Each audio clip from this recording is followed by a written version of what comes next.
was not meant to happen. This could not happen. This is happening.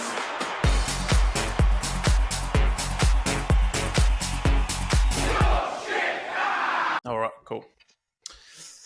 Welcome back, everybody. Episode 12 of the Coach's Son podcast. We have myself and James here today. Unfortunately, Stephen is off sick. He's got that coronavirus. You know, that's actually 5 years old. I was thinking about it today. I was like, wow, coronavirus 5 years old, eh? You believe it? I forgot about it already, eh? Wild. It was a long time ago. But anyway, Stephen's managed to pick it up from somewhere. Peter is on a sabbatical at the moment. Can't get a hold of him.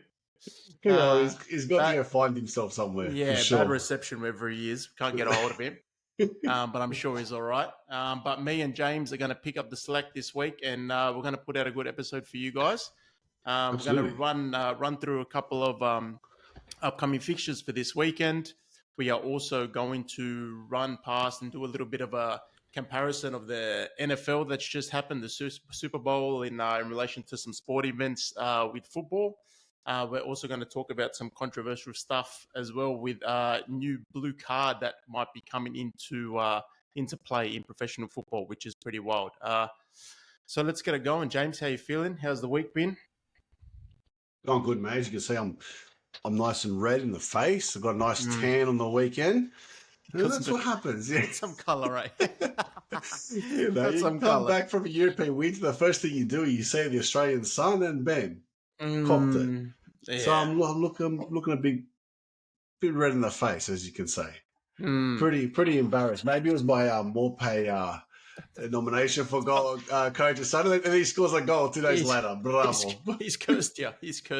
What a big player. The Morpay effect. The Morpay effect. But no, it's good to be here. Obviously, two of us holding the fort. But I thought maybe I want to make a special announcement for the listeners and the fans about what's going to be upcoming as well for the Coach's Son and how we're branching out too. So the Brains Trust has been at work. We're thinking, how can we give the supporters and the fans more Coach's Son?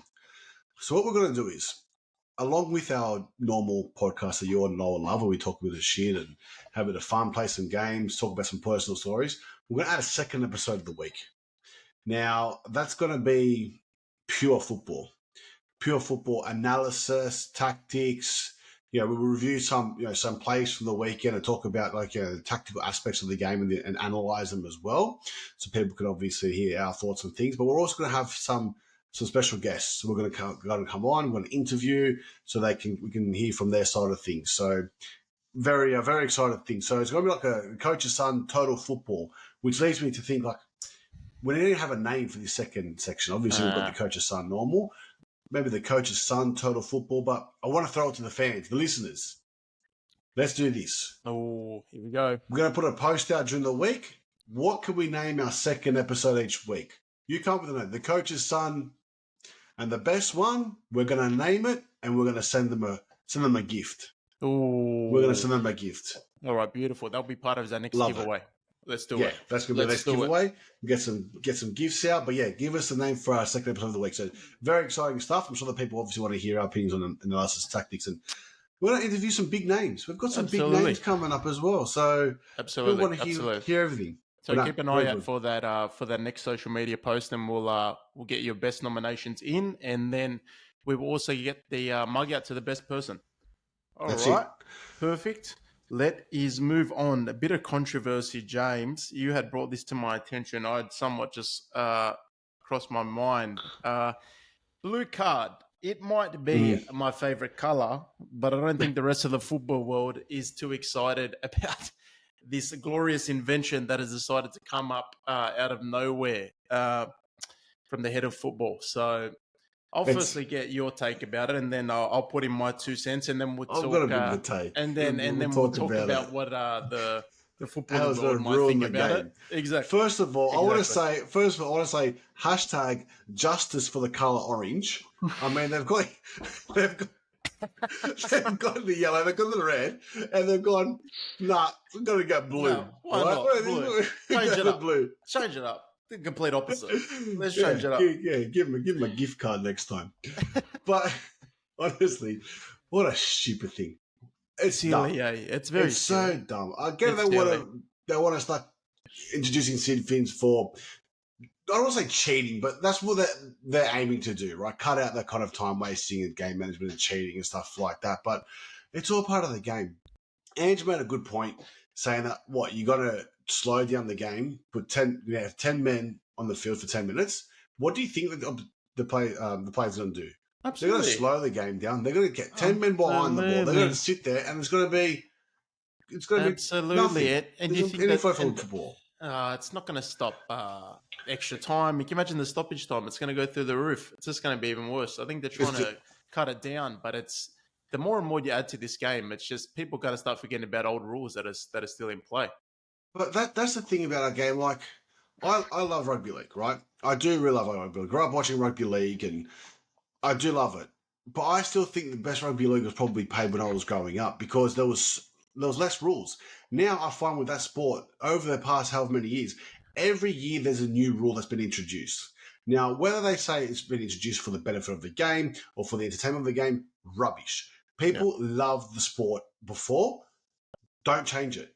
And I want to bring up the point where it's like a couple of different rules I want to bring up that they've changed. Like, for example, you kick the ball dead is now a 7-tackle restart, right? 20 meters out.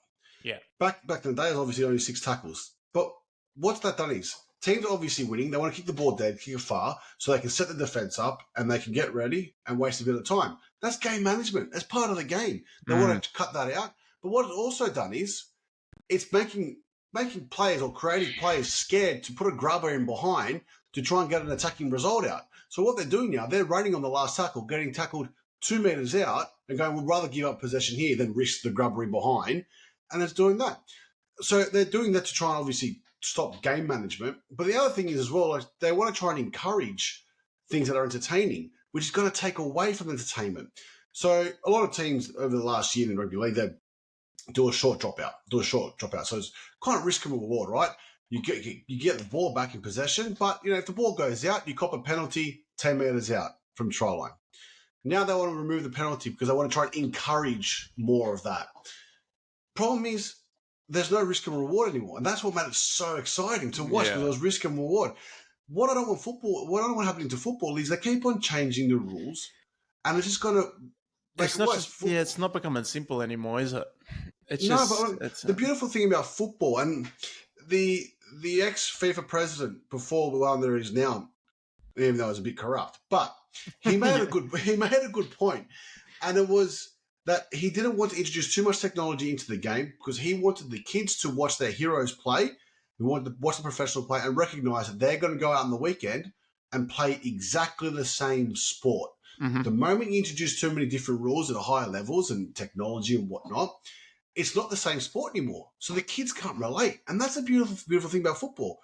You get 2 school bags at either end. You got a goal, you got a ball, you play football. Absolutely. It's exactly the same. And people can relate to the sports. The moment they keep on introducing all these stupid rules for, even if they think it's for the benefit, it's not. It's just going to make things worse. And that's what I'm not a fan of this at all. It's a shame because I think even like the new generation that probably will start watching and actually get into football are not going to know what it was exactly like, and they're going to come into it now and only start watching when VAR's kicked in and blue cards are kicked in. And and it's going to become so slow, and like it's just going to ruin the flow of the game. And like everyone loves a bit of controversy anyway. Oh, absolutely. But I mean, with the game management piece, I mean, the only one rule I would probably change now is regarding obviously game management, where if a player goes down injured now, if he doesn't seek assistance from or seek treatment from the physios, right, he doesn't have to go off the field, right?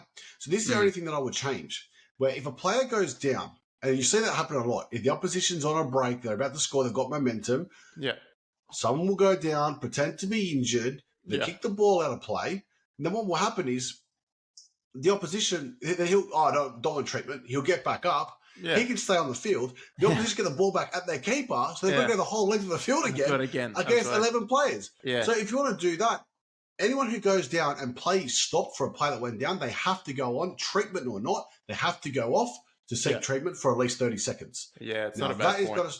that's going to stop players from going down faking an injury to break up the momentum. Not this blue card rubbish. Yeah. Come on. You know what I actually can't wait for? If they actually bring it into play. Can you imagine the first reception? As soon as the first person gets a blue card, the fans are going to go absolutely insane, mate. I tell you. The ref's not going to walk out of the stadium. It's going to be shocking, mate. It's not the ref's fault. I feel bad for the refs. It is 100%. It's not the referee's fault. With rugby league as well. I don't blame the referee. There's so many rules to try and remember. It's happening with football now too. There's all these rules coming in. It's the governing bodies that think they know. Just let it be. With football, it's the biggest sport in the world. It has been for so long because it's so simple. Because people can watch and go, you know what? I mean, Adam here, for our listeners, Adam will watch Mohamed Salah try and do 3 spins and a Rabona and this and that, and he'll go and try it for Putney Rangers on the weekend. Completely failed, don't get me wrong. But at least he can try and do it because he can relate because it's the same sport. And you go over there and watch the Premier League game, right? Don't get me wrong, like the theatrics of the stadium and this and that. At the end of the day, you're going to watch a football game. Regardless if you're going down to the local park and watching an all-age Division 5 team or even over the 35s team, it's a game of football. It just feels so familiar. Yes, things are happening at 100% intensity and speed and quality and stuff like that, but it's the same game. That's the beautiful thing about it. It's exactly the same game. So, can you imagine you've got the FIFA board and they're going in for their morning meeting and everyone's going, anyone got any new ideas, everything? And some guy comes in with his whiteboard and he goes, hey, what do you think about a new card? There's not enough happening in the game. You want to put in a new card? And then, hey, anyone got any good colours? Blue. Yeah, this bloke, no, he was the only one that didn't get a Christmas card. He brought his own. And then you've got to go to majority vote. And then for somehow, everyone's like, yeah, I vote in for a blue card. I think it's a good idea.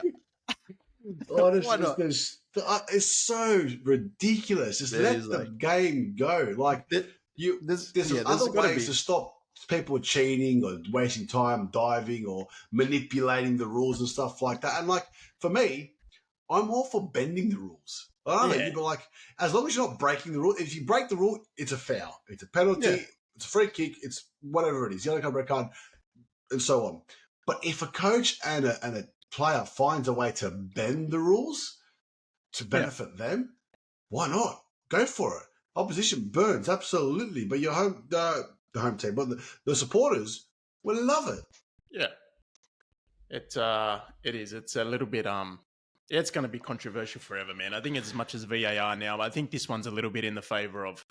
Most would definitely not want it in, but we're going to have to wait and see if it actually comes in into light and it becomes a thing. But I just hope the fans over there over in Europe they protest like they did against the Super League proposal because like just you'll start to see people will start watching lower league games if this is the case because it'll just become ridiculous. Even now with VAR, like it's just like you can tell in the stadiums as well, like when we're there. And even when I was there, so when Spurs scored the first goal, there was no question of offside or VAR intervention or anything like that. And the crowd roared, unbelievable for the celebration. And then there was Sonny's goal, the third one, that wrapped it up. He looked marginally close, onside, offside. You weren't too sure, you don't know. But you can tell when he scored, the crowd went up, cheered, but then straight away they got checking VAR. And then everyone just went down and it would sit there and become a spectator. And there was another stupid proposal. I don't know if you saw this one, that they wanted the referees mic'd up like they were at the Women's World Cup, explaining their decision to the crowd. Come on, man. And again, someone who has been, I know people will back me up here, someone who's been to watch rugby league when they were a kid versus now. When you went when you were a kid, there was less technology. You felt like you were involved in the game. You were there actively watching the game. Now, because you can hear the bunker talking over the loudspeaker and everyone's too busy watching the replays that they show live at the game, they've now turned people into spectators in the crowd. It's not no more, you're no more supporters, you're spectators. Where that's what's going to happen. Think about it. Imagine you want to silence the crowd so they can listen to the referee's decision. No one cares about the referee's decision. Interview them after the game, sure. But if it's the wrong decision, they try and explain it. It's still the wrong decision. Yeah, I just think you're already getting the attendance, the amount of money that the Premier League brings in. Like you just don't need to keep bringing in these new ideas. I think everyone's consistently happy all the time. I just don't see why the changes, but it is what it is. But obviously don't weigh it up. But I mean, a couple of rule changes that have worked. I mean, look, goal line technology, not really rule change, but I'll always be skeptical of that. But the fact that it's instant and it's straight away, yeah. good The rule. one thing I must say that the only thing that is missing for me is part of that goal line technology and everything is I don't know how not on the goal line that there's no cameras. You know, there's been this controversy goals that if the ball's gone out and then it's gone back into play, pass, and it should be a goal kick, and then they've given a goal, blah, blah. It's happened a couple of times this year. I still don't know how they don't have a camera specifically on that line. Even near the corner flag, something. It's but the that's the smallest thing. camera. Again, it's like they do one rule for one line and no rule for the other line. You've got cameras all over the place, but I just don't understand how that hasn't come to place yet. It's the little things, but I'm sure it will come into play. But the only other rule that I can remember that was changed a while ago now was the pass back rule. The keepers used to be able to pick up a pass back. Well, that was I like that one. You know, can you imagine if that was still going on? Can you imagine? Fucking some people would be pissed off, mate. Imagine the piss take. I know. I'm doing it. Absolutely. I'm doing it. But I don't know. These blue card men. I mean, first of all, where do I get the color blue from? I don't know. But like, it's just gonna ruin the game. For that 10 minutes, it's just gonna be boring. Mate, the 10 men, buzzing. Imagine the person warming up on the side of the pitch ready to come back on. There's a countdown on the big screen. Oh, I was watching a video about what if a goalkeeper gets a blue card? Played no keeper. From what I saw, it was they can either put an outfield player in, right? They can put an outfield player in as a goalkeeper for the 10 minutes, right? Yeah. Or they have to make a sub and then put the reserve goalkeeper in. Yeah. But because the original goalkeeper was never substituted, right? Back on. Oh, yeah. He then has to be subbed back on for the reserve keeper. So you just wasted 2 subs in 10 minutes, plus the reserve keeper has gone for 10 minutes, and then he can't go back on. So what if the first keeper gets injured after that? Reserve keeper's buzzing, gets to come on for 10 minutes. Finally gets to play. Pulls off a penalty save. Or no, he's about to save a penalty 10 minutes up. No, sorry, mate. Got to come off. Well, that will be the thing, because there'll be certain rules too, because you say most of the time if they give away a penalty, well, then maybe a blue card be handed out instead of a yellow card, depending on how they want to allocate these certain rules. It'll be interesting. Too many rules overcomplicates things. 100%. Anyway, you don't want to. Let's move on from the blue card, mate. Let's move on. It's making me blue in the face from my red face. hey, don't go crazy, mate. Hey. You're permanently red, I think. I'm getting red from the anger. Yeah. Moving on, there was a big event that happened earlier in the week, the Super Bowl. It's obviously huge in the States. It actually broke the record this year for nearly 125 million viewers, I think. Probably thank Taylor Swift for that one, I think. You can get more views on the podcast. Just. But there was a little bit of controversy. I don't know. There's not too many football fans that are NFL fans, but there were a few interviewers that were going around, and there's obviously some diehard NFL fans. But a few of them were pretty confident that the NFL was actually bigger than football, and they thought that the Super Bowl was actually bigger than the World Cup. I think they know idea. They said it pretty confidently. Look, we've all got our sports and we're all going to vouch and everyone's got their own opinion. But we're going to jump into facts. We're going to have to tell them. Jump into some facts. Tell me some facts before I start ranting, because I've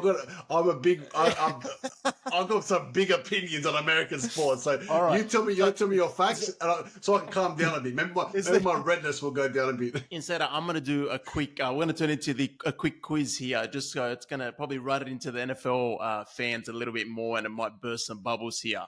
But I'm going to put 3 minutes on the clock, and what we're going to do is, and then I'm going to do my rant about American sports. You're going to like this one anyway. So all the viewers listening to, you guys can join in on this one. I think you might enjoy it. So there's a top 10 most viewed sport events worldwide. All right. So I'll put a couple minutes on the clock, and you give me your top 10, and I'll tell you if they're on the board once you Do tell I, me. I don't have to order them? You don't have to order them, but if you guess one, I can just tell you what position they are in the top 10 anyway. All right. But from what you're thinking. Bravo. All right, Okay. starting the clock. Go now. FIFA World Cup. Yes, that comes in first place with 5 billion views. Bravo. Mm-hmm. Le Tour de France. That is second. People got second. Comes in second. I knew it was big, but I knew it was big, but I didn't know it was that big. Just over 3 billion. You have to put Super Bowl. Has to be in the top 10. Super Bowl is 8th on the list. 8th? Yeah, he's 8th on the list.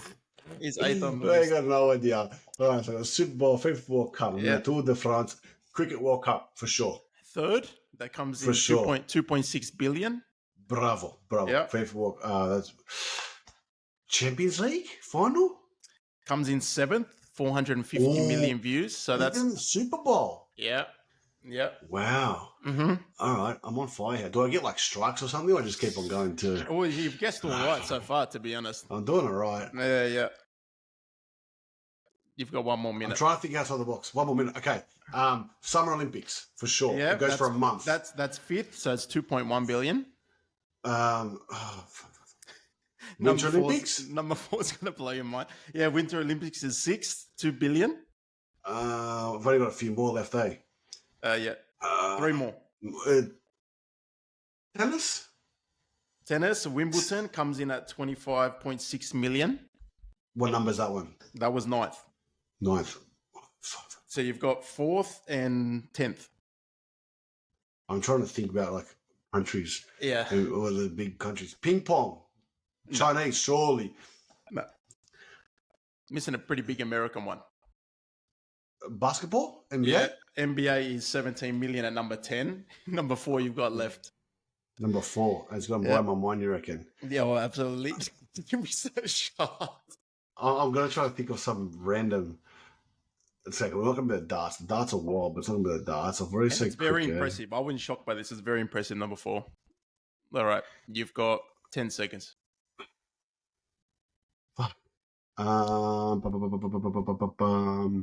Snooker. No. All right. I'll tell you. Number 4 this year, the Women's World Cup, 2.2 billion. 2.2 of course. billion. At number 4. Yeah. Bigger than the Olympics.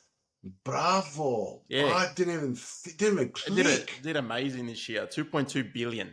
Yeah. Yeah. Look, it was big. To be fair, it was big. Being number 4, big shock. But yeah, this recent one was top massive. 10, 100%. That's huge. Hey, you did well. Yeah, I'm thinking obviously geographically as well, because I know, look, Tour de France, I've always known, for some reason, it's always been big, right? Yeah, massive. But I didn't think it was that big. No, it's huge, man. Uh-huh. But like, because it goes for so long as well, so you tell it, it's not like the Olympics, it goes for like a month, right? But I know obviously, the Cricket World Cup, imagine all the, Indian, South Africans, the English watch it, in the Bahamas as well, Jamaicans, like they're big too, but that's what I'm saying. Proves to you that yeah, exactly. That World Cup, that Super Bowl, that World Cup was the biggest viewed one, so that came in at 5 billion, and that was obviously in total the whole cup itself, but the final itself got 1.5 billion views. And you know what? What a final too. I'm telling you, if someone came to me and goes, "What's this sport? Football?" I wanted to try and explain it. I just say, "Hey, sit down and watch this. Watch that game. Just watch Everyone this final." was off their seat for that one. You just couldn't sit still. It was unbelievable. You tell me now, right? Obviously, talking about the Super Bowl. Apparently, it's this big event. Obviously, it's only the 8th biggest. What do you think of American sports? Before I go into it, look, I don't mind it because I'm like a sports fan in general. Obviously, football is always going to be our main passion. I can't say that I've gotten into the NFL, which is because obviously, look, timing of the day too. It's smack in the middle of the day for us, and it's very long too. It's very long. I've never really committed to watching a full NFL game. I would assume the experience looks unbelievable because they get sold out crowds, and apparently their college games even get massive things, and it does look exciting, but it just hasn't interested me too much. But yeah, look, it's hard for me to say. I do watch a little bit of NBA, but then there'll be sports obviously that you guys will watch too that I don't. I don't watch cricket, so. But yeah, that's controversial. So Let me hear you with the stat as well first, right? About the NFL. The average NFL game goes for 3 hours and 12 minutes. Okay. Mm-hmm. The ball is in action. The ball is in play for 11 minutes. That's not a sport. Sorry, I've got a very European-based mentality, right? You got passion for your team, passion for your sport. You go there, you watch the game, you get the shits because they lose, and then you go home. You're not there all day like it's a big party. And I get it's big, but for me, American sports are not sports. It's entertainment. It's a vessel to provide corporations space for advertisements and to advertise. They don't care about the sport itself. They just there want to have a good time. That's all it is. We're asking with Europeans, we want to make sure that our team is winning. We have passion for our team to win. Like, I remember I saw a tweet years ago. I can't remember who the guy supported, but it was like, imagine being in an FA Cup final, being 1-0 down to Wigan, and fucking Flow Rider comes on for his song. Exactly. Like, they don't care. Like, it's just boggles my mind. I try to watch some of the NBA. I try to, right? Yeah. I can't get it. It's boring because for me, it's like they're celebrating a 3-pointer, but it was like the 70th 3-pointer of the fucking game, right? Yeah. I mean, but like I was watching it and it was like a concert going with a light show and a song and stuff like that. And then there just so happened to be a game of basketball going on in the background. Like, it's not sport. Like, it's just so many like breaks and like all about the big theatrics and the exaggerations. Yeah. And, well, I think and the things Super like Bowl that. Like, is. Yeah, the halftime show, I think, is what gets most people to and gets everyone excited. You know, they stopped. This is the thing I'm surprised. Obviously, they're not on the field, as you mentioned that stat. They're not on the field too long. But their halftime break went for 40 minutes. Like, I would not be surprised if injuries happen after them running back onto the field. 40 minutes, listen to the 40 pod. minutes, man. I'd be curious to see what the players were doing while that break was on. That, man. It's not sport. Like, I can't remember there was an old Channel 9 reporter. I can't remember his name now, but he wasn't the biggest soccer fan or football fan, right? And he actually got sent to Germany for the 2006 World Cup, and he wasn't a fan at all of the sport. And he was saying that he came back in love with it because he goes, they didn't rely on the pre-game or post-game or mid-game entertainment. The fans themselves were creating their own songs and singing their songs and passion for and support for their team. They really loved the camaraderie of it all. And it's just like, again, we've got such a mentality where it's like you're just so invested in the match itself. Where with the Americans, it's like they don't even care if they win. It's just like they think they care. And I saw the celebration. I saw the celebrations, right? Yeah. At the end of the game of the Super Bowl. Yeah. And they've just won the biggest game of their life. And there's a bit of celebrations, but all of a sudden, boom, 50 cameras on the field doing interviews. All of a sudden, the commentators talking about stats. All of a sudden, they're ushering the players out of the way so they can get the stage on because that's most important. Yeah. Like, obviously, they don't really care. Like, that's for me. It's more of a production. They do care, but it feels like production. Like, I feel like that's not a sport. Like, it's just entertainment, and I don't want football going down that road to cater for people that only want to watch it for the big moments. Yeah, I appreciate the tactical aspect of NFL and basketball. Right, don't get me wrong.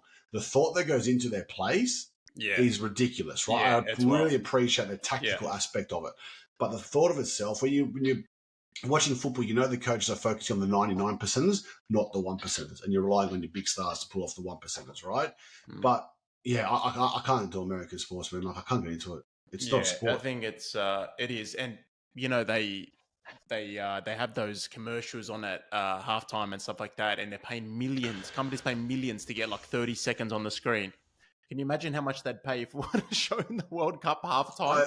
I saw this meme years ago when Alexander Arnold done a quick corner for was it Origi who scored the Barcelona winner against Barca. And this is when they were trying to introduce the Super League sort of, right? And they're going, and they put like a big Dunkin' Donuts thing over the video of Alexander Arnold, crossing it in, and Origi scored. And in the back end it goes, this corner is brought to you by Dunkin' Donuts. But you can't even see it because the fucking Dunkin' Donuts is out of the way. He's in the way. Like, it's just ridiculous. That's why they don't. Over there, they do love football, but there's no breaks every 2 seconds to plug an advertisement. You know what I mean? So that's why football, because it goes for so long. There's no ad breaks.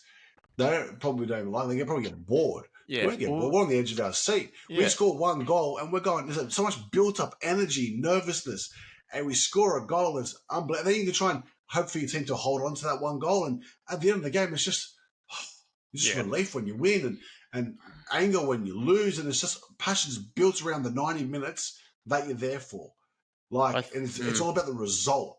It'll be very interesting when the World Cup actually hits the US, Canada, and Mexico. I'm obviously they always do and crowd show up from around the world and stuff, but it'll be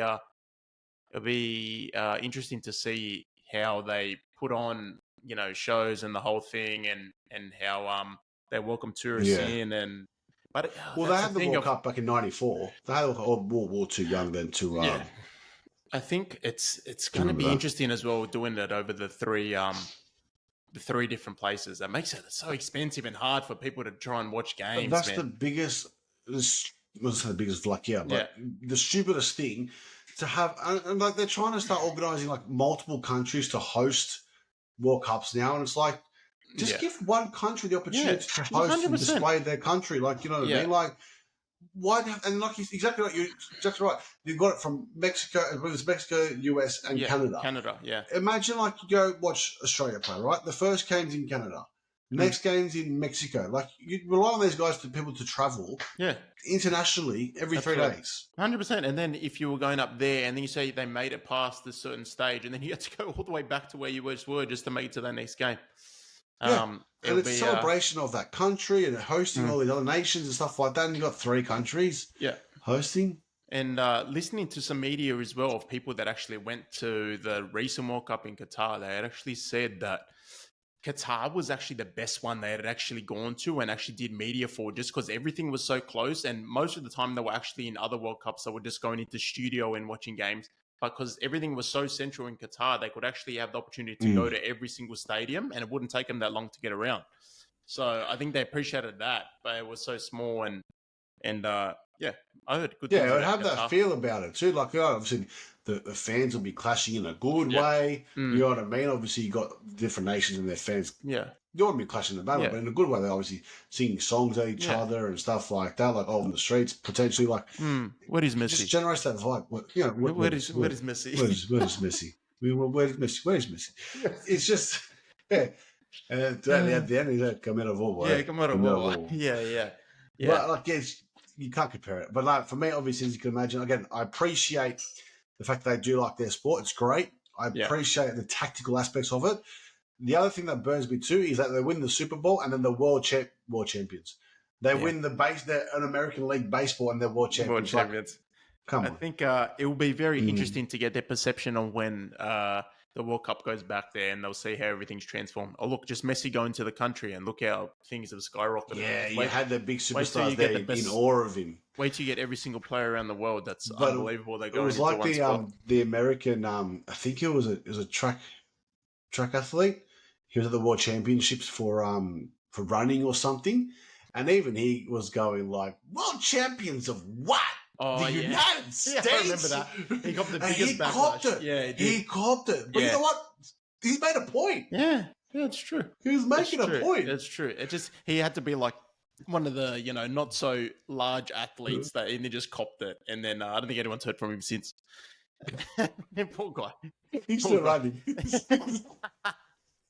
But he's right. Come here, get him on the pod. Whoever he is, I'm sure he's listening. Get on the pod. Well, let's just speak your mind. Yeah, we'll speak your mind, mate. Speak your mind. 100%. Because that's what you want on this podcast. Nah, but yeah, so appreciate the technical aspects, all that sort of stuff. But it's all about entertainment. It's all about the big show and the theatrics. It's not about the actual sport, and there's no passion. Nothing football. We've got big passion here, mate. There's no Netflix documentary about Super Bowl like there is a Netflix World Cup documentary. Yeah, we'll have to wait and see if it comes out. It's going to come out next week. It's going to come out. You'll say, yeah. Yeah, it'll come out because they listen to the podcast. That's why it'll come out. What is Pat Mahomes? What is Pat Mahomes? Bat Mahomes, take me home. You're out of control. You've lost it, eh? We got a couple of But, fixtures this week too. Let's let's talk about. Let's do some We'll Tony just- and Tanali's top tips, and picks. we'll go through the fixtures. And we'll tell wrap it up listeners for a good week. who we think is going to win. All right, let's go through the 10 fixtures, winner, and score prediction for each one. Double game week for a couple of teams too. Yeah, fix your fantasy teams up, boys and girls. Mm. We'll go through, and you guys, if you want to multi it, Tony top tips. Yeah. Gamble responsibly. Yeah, always. But, we know what we're talking about Always. here, all right? Yeah, sports bet. If you want interested in a sponsorship, let us know. 11:30 p.m. Saturday night, Brentford at home to Liverpool. Who's winning? What's the score, Adam? I'm going to say I think it's going to be a close one because I think Brentford are starting to play a little bit of decent football. Tony is obviously back, and more pay. Can't stop him. Can't stop him. But Alisson is back. Salah is back. Probably not starting, but he is back. So who knows? I'm going to say a 2-1 victory to Liverpool. I think maybe it'll be a close game. How about you? Yeah, I'll probably say the same thing. Probably 2-1 Liverpool. Yeah. Or I'm going to go. Actually, no, to be different, 2-2. Brentford. Brentford scorers will be Morpay and Tony. Yeah, I don't know if it'll be a clean sheet for either keeper, but it'll be exciting. And then we've got a big goal rush. It's a 5-game goal rush at 2 a.m. Sunday morning, Saturday night. We've got Burnley at home to Arsenal. Who's winning that one? It's a good one. Look, Arsenal's playing incredible at the moment. You can't sort of fault them at the moment, but it's one of those things. They win against the top teams, but you never know. Burnley could surprise them. But I'm still going to probably say a 2-0 win to Arsenal, maybe. Yeah, I think Burnley have struggled a lot against the bigger teams that failed to show up. So I'd probably say that Arsenal will probably win that one as well. Yeah. With that one, then we've got Fulham at home to Villa. Fulham's just struggling too, man. I don't know. And then Villa's a little bit inconsistent, but I still think they'll come away with a win. I don't know a scoreline, to be honest. Maybe 2-3-0 Villa. Not too sure. 2-3-0 Villa. Things with Villa, I've noticed, like they're a very good, well-organised, structured team. But there's no spark. There's no plan B. There's no superstar that's going to grab the game by the balls and go win it for them, right? So as soon as they run out of ideas, they get stuck, right? So if Fulham can obviously stop them from having those ideas, and obviously play a really solid, organised game against them, they might be able to get a point here. So I reckon I'm going to go with Fulham must struggle, you're right. I'm going 1-1 draw. Not a bad shout. Same time, we've got Newcastle, Bournemouth. It's so tough. I'm both inconsistent, but I don't know. Newcastle, a few injuries too. Big Philip Billing, I don't know if he's still suspended. He's a big player. Big Philip. Look, I'm honestly, I'll probably do a 1-1 draw for that one. I don't know. Really? Yeah, I don't know. I'll probably go. I'm going 2-0 Newcastle at home. Yeah, I think being at home will get them through. Yeah. They got Forest at home to West Ham. This is a decent. I think it's been a decent fixture to watch. Yeah, it'll be a good game actually. I think Forest's been great. I think Alanga was such a good signing for them. He's playing great. And West Ham sort of just struggle at the back, but I don't know. They copped 6 last week, right? Yeah. But Forest, they're down the bottom. Forest been on the table. West Ham, poor results. I'll say a draw. I'll go a draw for me, to be honest. Yeah, point each. I might go a 2-1 win to Forest, being at home. Yeah. 2-1 win to Forest. I think West Ham absolutely copping it last week. They're either going to turn up and bounce back from it, or they're going to be still down the dump. So the last fixture rounding off goal rush at 2 a.m. is Spurs Wolves. Oh, you know what? I think these two teams are going to come out just firing. Both of them are back to full squads too, right? I think it's going to be unbelievable. Just about. Yeah. Just about. Pretty much, I think it's going to be a cracking game. I'm honestly going to go high. I'm thinking 3-all game. Wolves have a bit average defense and Spurs let in some goals too, but their striking forces at the moment are unbelievable. So I think it'll go either way, to be honest. But I think a high scoring draw, to be honest. I think Spurs win. I think having Sonny back is a Massive. big plus for us. When he came on off the bench against Brighton, just his pace, his sharpness was unbelievable. So I think missed him a lot. Having him back, I think is going to help us to win that game. Yeah. At 4:30 a.m. So those who are the battlers staying up at 4:30 a.m. We will be City at home to Chelsea. Oh, I think City just run wild on Chelsea at the moment. Do you reckon? Chelsea, City is like full force. Haaland's back, obviously, the way he was, and Chelsea's just... Look, to be fair, Liverpool ran right on Chelsea, and then Chelsea came back and beat... they beat Villa, or... Who did they beat in the Cup? FA Cup. They just won 3-1. Villa. Yeah. So they've just gone and done that. So I just don't know, but I think City's just going to be too good, man. I think City will take it out. I really want to see, because I know we obviously double game week for City, but I'm pretty sure it's stopped for a few days, right? So I really want to see more time with De Bruyne and Haaland on the pitch together, because when those two are playing together, there's something else. Unreal, eh? There's something else. How can a connection just bond that much over just 1 year? It's crazy, man. It's so I reckon crazy. If they're starting together, I'm telling you, I reckon it's going to be... You always say this. Watch Chelsea pull something out of their ass. No, realistically, let's be honest. City 4-0. I think so. Then you got Sunday night, Monday morning, Sheffield at home to Brighton. Brighton unpredictable, man. Sheffield would come away with a result. You never know, to be honest. They just come back, turn up 1 week, Brighton, and then they don't. So, Sheffield are fighting for their lives now, mate. They're recognising that they're bottom of the table. Absolutely. I'm going to go with if you're a betting man, I'm going to go double chance Sheffield to win or draw.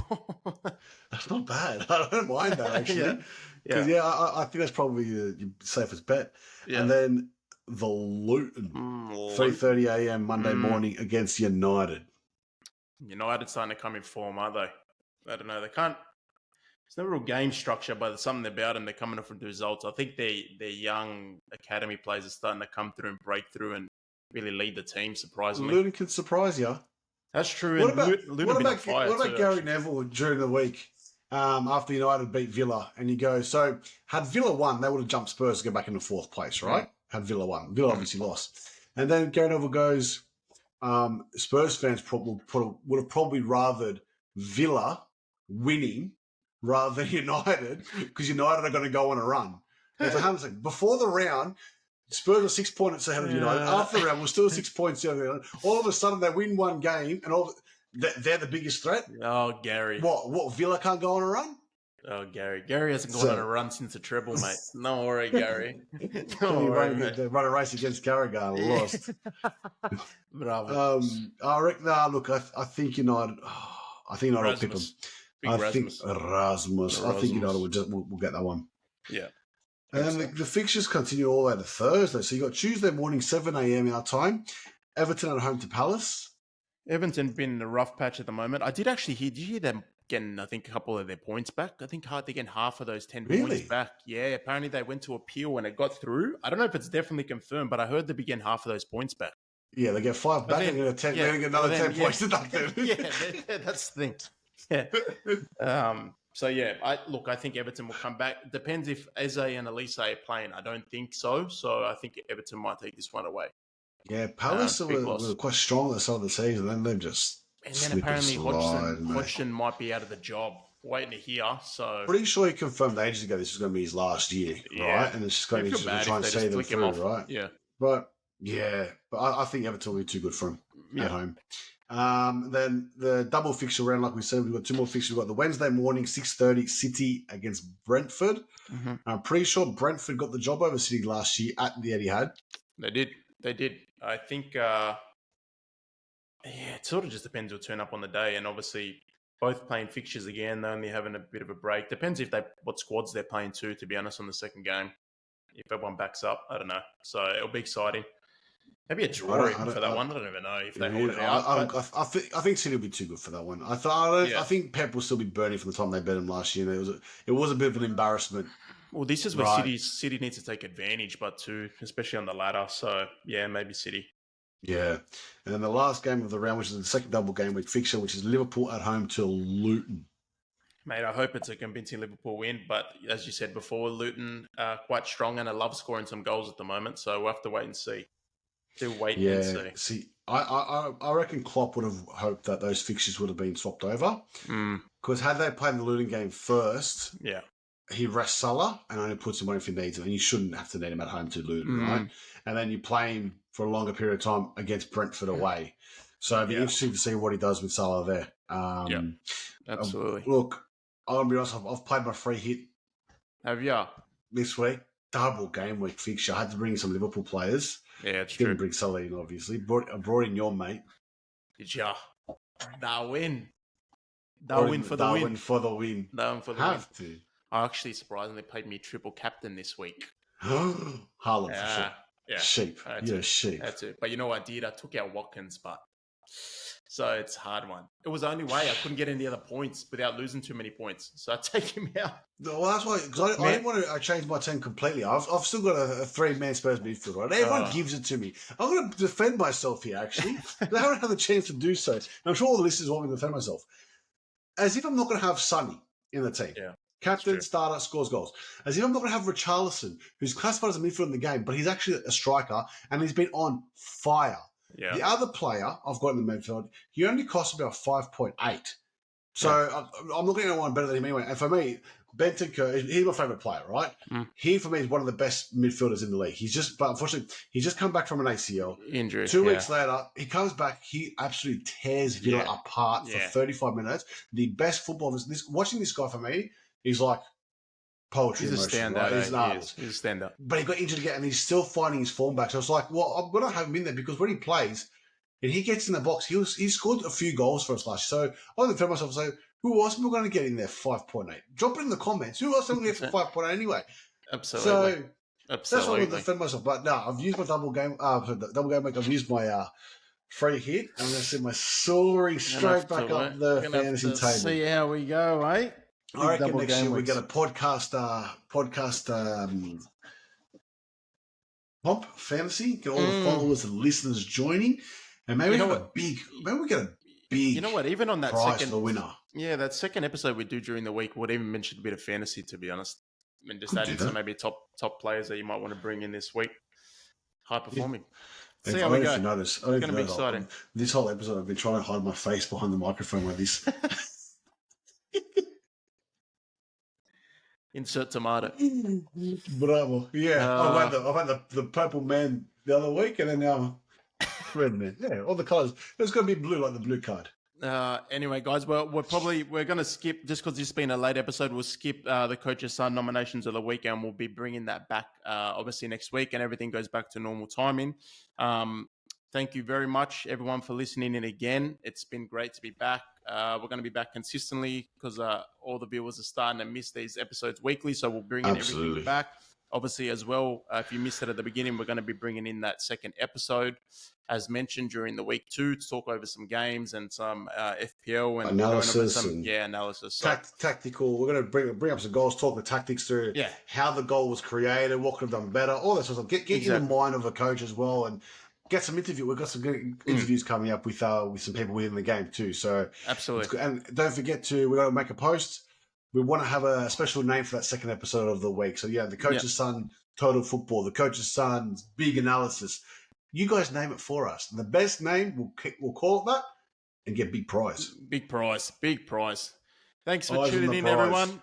It is another week, baby. Big things come from the Coach's Son. Take care, guys. Bye. This was not meant